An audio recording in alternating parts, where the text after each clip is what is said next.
Hello everyone, my name is Mohammed Haji Ismaili. I'm with UMass Amherst, and this is a joint work with Lin Yang, Ramesh Sitaraman, Adam Bierman, Enrique Macheta, and Bing Wong. And the title of our talk is Online Linear Optimization with Inventory Management Constraints. So the topic of online optimization is a pretty well established area of research where the goal is to design different algorithms that deal with online arrival of input parameters to the optimization problems. And in the literature, there has been a lot of effort on like focusing on different variants of this problem in different application domains and also with different theoretical settings. And the focus of this work is just to consider inventory management constraint as a particular structure that has very strong connection to the application domains. So let me start with introducing the problem. So consider this scenario that there is a time slotted system, and in each time slot a demand dt is coming. So this demand could be satisfied by two different sources. The first source is just to directly buy from the market with time varying price of pt, or it could be satisfied from a local inventory where the utilization of inventory at time slot t is equal to S of t. And the goal is just to simply cover the demand while minimizing the cost of buying items from the market. So the corresponding optimization problem could be formulated as follows. So the goal is just to minimize the objective, which is the cost of buying items from the market. The constraints are pretty straightforward. The first constraint is just to cover the demand, which is simply says that the demand, the amount that we are going to purchase from the market xt should be greater than the demand minus the amount that we have in local inventory.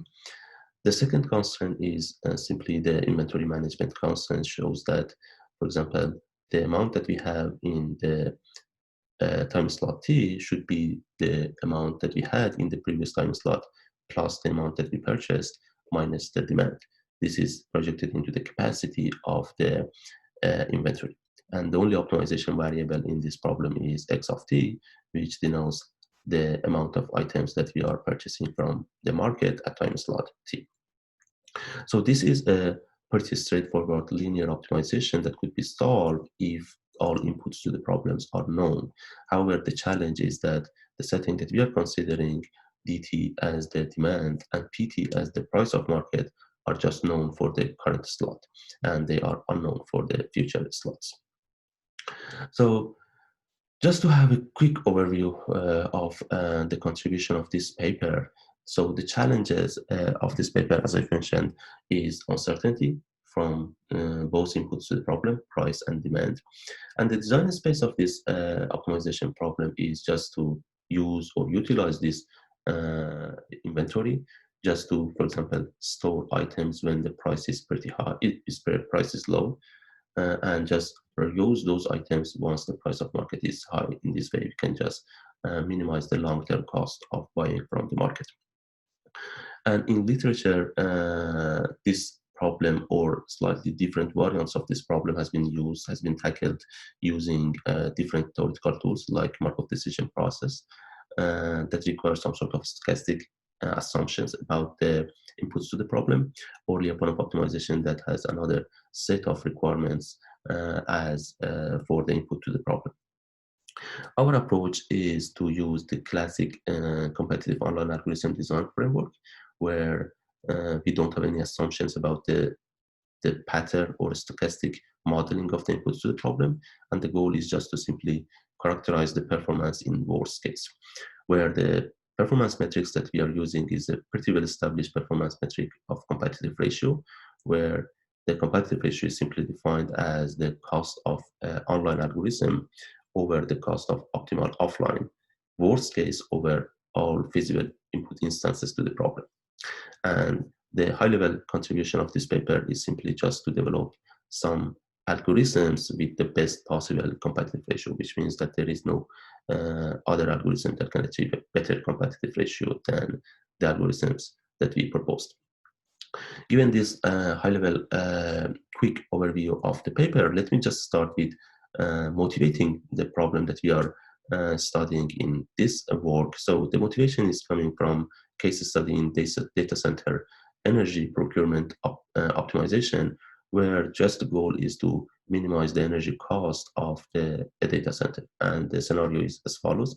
So there is an energy demand coming over time, which we denoted by DT, and this energy demand could be satisfied from a portfolio of sources, like buying directly from the grid with the time varying price of PT, or we can use some sort of local energy storage systems or batteries in the data centers to satisfy partially the demand.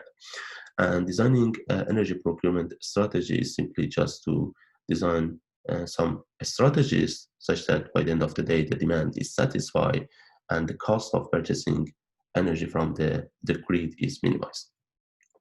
And the uncertainty here is the energy demand and energy price. And so simply this emphasizes the need for online solution design.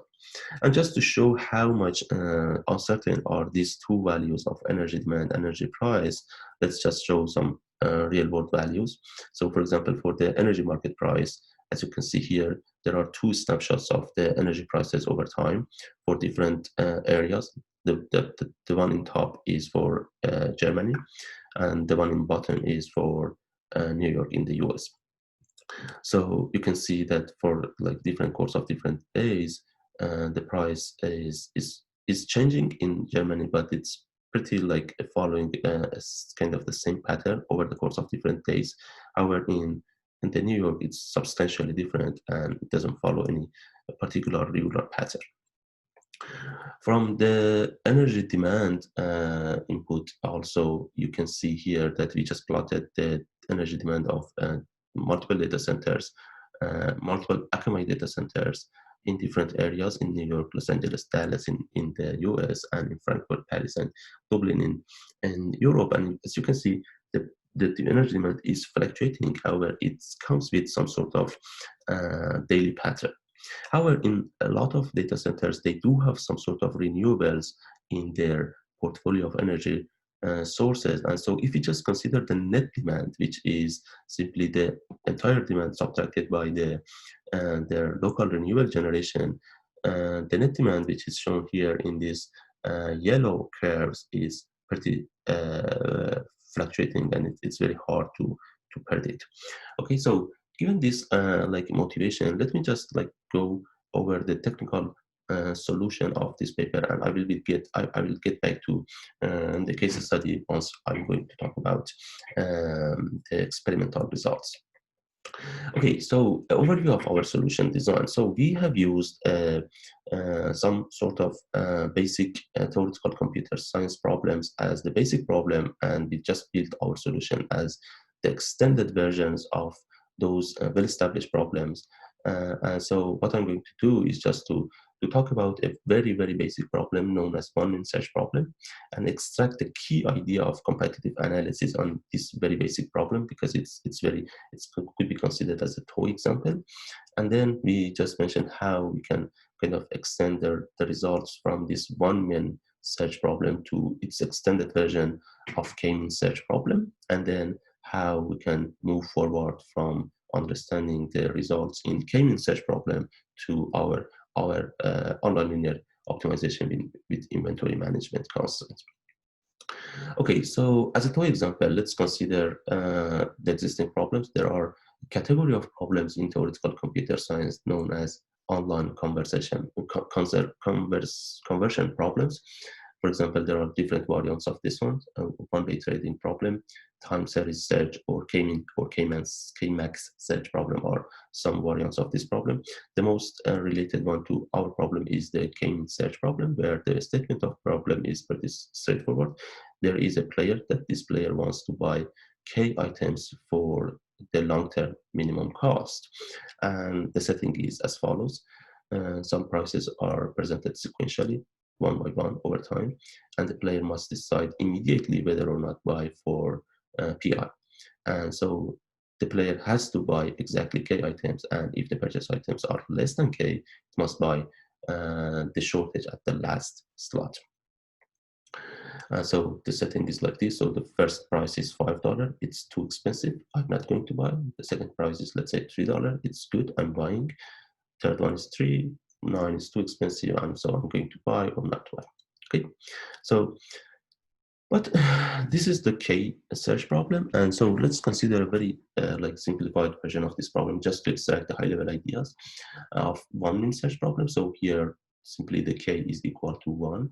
And so the setting is as follows. There is a maximum price of capital M, okay, and a minimum price of little m. These are known to the player, okay, and so this is the actual realization of the prices over time, which is time value, okay. And so the high-level idea of designing some sort of online algorithms for this scenario is just to design a threshold function to just simply purchase the item once the price is below this threshold, and don't purchase once the price is above this threshold. And the question is that what is the right value of this threshold function to achieve some sort of bounded competitive ratio? Okay, so just claim that this threshold function should be equal to the square root of capital M times M. That is pretty simple and straightforward to understand why this is the case. And the way that we can analyze this is just pretty simply considering the case that we do have two extreme cases. One extreme case is that we do have always the price, the time varying price, less than our threshold. So in this way, it's pretty straightforward to show that the cost of online over offline would be simply equal to little p over little m. This little p is our threshold. The other extreme is the case that PT is always bigger than P. So in this way, it's again straightforward to show that the ratio between online over offline is capital M over little p. And so just by balancing these two equations into extreme cases, we just can achieve that the optimal value of this threshold is equal to the square root of capital M over little m. And just by plugging this value back to those ratios, we can achieve the competitive ratio of square root of theta, where theta is the price fluctuation ratio of capital M over little m. So this is like a pretty well established results in the literature, and the high level idea here is just to use this notion of balancing rules between extreme cases. Okay, so that's for the one min search problem. For the k-min search problem, as the extended version of this one, instead of having one threshold, so the goal is just to buy k items here. Okay, so instead of having one threshold for buying one single item, we do have k threshold that each one determines the threshold for buying the i's item. Okay, so for example, p star I is the threshold value for buying the first item, p star 2 is the threshold for buying the second item, and so on and so forth. And so instead of having just two equations for the balancing rule in the k-min search, it sounds a little bit complicated, but it's essentially the same thing, that instead of having two, we do have k plus 1 equations. And just by like solving these like equations for unknown p1 to pk, you can achieve the value of p I star as the threshold for buying the ice item equal to this equation, and then by plugging this value back to those equation, we can achieve the competitive ratio as the unique solution of this equation here. So this is just for the discrete version of this problem, and it's possible to show that really this is the competitive ratio that is obtained by this algorithm is optimal, and we can extend pretty straightforwardly this result to the continuous version as compared to the discrete version, and achieve the same some sort of like threshold function and competitive ratio for the continuous version of the problem. Okay, so this is the existing result, and how this actually results is how these results are related to our problem. So back to our setting, we do have demand, market, and inventory. So the market price that is coming over time is quite similar to the notion of the time varying prices in the k-min search problem. So it's somehow similar challenge. However, something that is new in our problem is the uncertainty in the demand. So the high-level idea that actually we are considering here is just to consider each demand as a separate version of the k-mean search problem. However, these separate versions are not decoupled completely to each other. And so the goal here is just to, at each time slot, solve different variants of k-mean search problem that they do have coupling with each other. And so the high-level technical challenge that we have to resolve here is to how to resolve this coupling of different k-mean search problems over time. And so just like to have a high-level idea of our results. So remember, in k-mean search problem, we do have this threshold function, which is a staircase-like kind of function. In our problem, we do have continuous version of that one, which is essentially a decreasing function that shows the threshold values for buying some amount of items for each instance of the problem. And we just solve this kind of balancing rule equation and achieve this threshold function, which is this like one is the exact equation for the threshold function. And based on this, we can determine how much we are going to buy in each slot for each instance of the problem. And eventually, by aggregating them for each instance, we can show that how much we are going to buy for the entire instances of the problem. And the competitive analysis is pretty simply for simply just following the high-level idea of balancing rules. So the goal is just to determine this balancing rule for each instance of the problem first, and then aggregate over all of them, and then by plugging these values to the solving those equations, we can achieve the competitive ratio that is shown here, and we can show that this competitive ratio is optimal. So that's for the basic version of the problem. We do have an extended version of problem that is coming from our case study. In actually reality, we cannot like extract anything like unbounded amount of items from the inventory. So like, for example, in batteries, we do have charging rate limit or discharging rate limit. And so we do have actually formulated the extended version once we just consider this some sort of rate limits. And so we extended our algorithm. I'm not going over the detail of the algorithm, but essentially our result shows that by this extended algorithm, we can achieve we can develop another algorithm that achieves the optimal competitive ratio for this setting as well. So just like to have a quick overview of experimental results, we did a comprehensive and extensive experimental results using the energy prices from different areas, as you can see here, in lots of different locations. And we have used a lot of data traces, energy data traces from Akamai data centers in these locations. So we just extended like our results into different seasons. For different seasons and for different settings. Once we do have a renewable or we don't have renewables into our the portfolio of data centers, and we compared our results with a lot of different existing algorithms in the literature. So just to have like a quick overview of our results here in this table, you can see the cost ratio of different algorithms. Like this is our algorithm, these two are existing algorithms, and for the cost ratio, we simply mean that the cost of our algorithm over the optimal offline cost. So the lower the better, and closer to 1 is the best. So our algorithm achieves the cost ratio of 1.23, which is better than the existing algorithms, and it's much better than the theoretical guarantee that we obtained using our theoretical results. There are a lot more experimental results, and if you're interested, I would refer you to the full version of the paper. And so just to wrap up, we studied online linear optimization with inventory management constraints in this work. And so the theoretical contribution of this paper was just to design and develop online algorithms with the best possible competitive ratios. And we verified the performance of our algorithms using extensive experimental evaluation with real-world data traces from energy prices and also data center energy demands. So if you have any further question, feel free to reach out to us, and you can see our emails here. Thank you and have a good day.